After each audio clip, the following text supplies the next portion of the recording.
வணக்கம். புதுகை மண்ணின் மைந்தர். அரசியல் களத்தை இவர் தேர்ந்தெடுத்தார். காலமோ இவரை அமைச்சராக அழகு பார்த்தது. இவர் சட்டமன்றத்தில் உண்மைக்காக போராடியவர். பல பொய்களை எதிர்த்து வாதாடியவர். காவேரியோ கரைபுரண்டு ஓடுகிறது, புதுகை மாவட்டத்திலோ சொட்டு நீர் பாசனம் போல் தண்ணீரோ வருகிறது என்று சொல்லி இவர் தன் தாகத்திற்காக பேசவில்லை, புதுகை மக்களின் தாகத்திற்காக பேசியவர். தீபாவளியின் பொழுது உலகமே கொண்டாடத் தொடங்கியது. இவர் மட்டும் ஓடினார், போராடினார், தம்பி சுஜித்தின் உயிரை காப்பாற்ற வேண்டும் என்பதற்காக. பல போராட்டங்களுக்கு பிறகு தம்பி சுஜித் இறந்தான் என்கின்ற செய்தியை வருத்தத்துடன் சொன்னார். அன்று பல தமிழர்களின் எண்ணங்களிலும் குருதிகளிலும் இவர் கலந்தார்.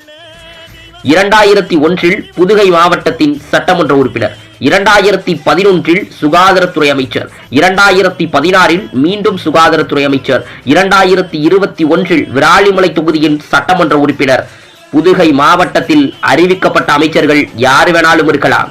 அறிவிக்கப்படாத மக்களின் அமைச்சராக இருக்கிறார். என்றும் எமது அரசியல் ஆசானாகவே திகழ்கிறார். நன்றி.